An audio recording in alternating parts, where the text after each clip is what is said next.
On that, if you could just say on that, what should we expect this weekend? Things have obviously escalated or moved forward. Is the president going to be talking to European leaders? What should we expect this weekend as this moves forward? Sure. Well, as you know, the president just spoke with a number of his European counterparts, as well as Prime Minister Trudeau. I believe we put out. Have you seen a readout yet of his call with Prime Minister Trudeau? If not, I will give it to you right now. Have you seen it yet in your inbox? Okay, this is what happens when you don't bring your phone out here. So here you go.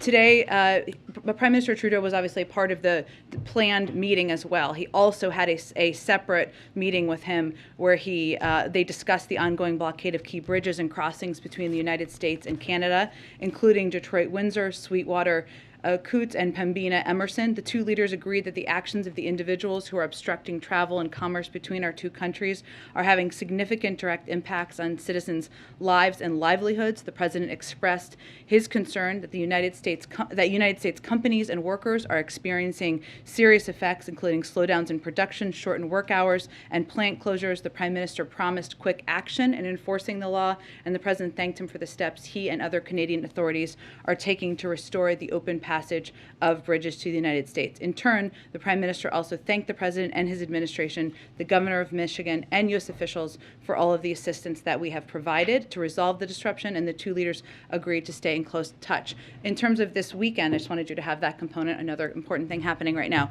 In terms of this weekend, as you know, the President will be at Camp David, which is fully equipped to have engagements of all sorts, including with his national security team or European counterparts.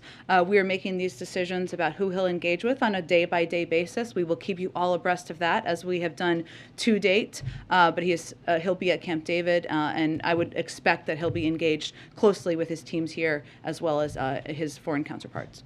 On Supreme Court, Yeah. when will President Biden meet with Senate Republicans in the Judiciary Committee? And also just a point of clarification from the interview with Lester Holt. I believe he said about 4 people he's doing the deep dive on.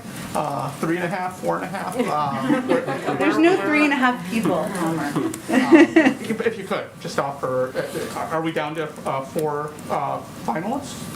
Well, I'm not going to build on what the president said. It is natural that as this process has proceeded, that the list would become smaller. That's a natural part of the process. But again, as he's said many times, he is looking at a range of qualified individuals, strong legal minds, individuals with strong credentials, who have strong character and a dedication to the rule of law. But in terms of the specific numbers, I understand your question. It's natural it will be growing smaller, but I don't have anything to build on to what he said. As far as Senate Republicans? He will continue to consult closely with Democrats and Republicans. That will continue into next week, but I don't have anything to preview for you at this point in time. Go ahead.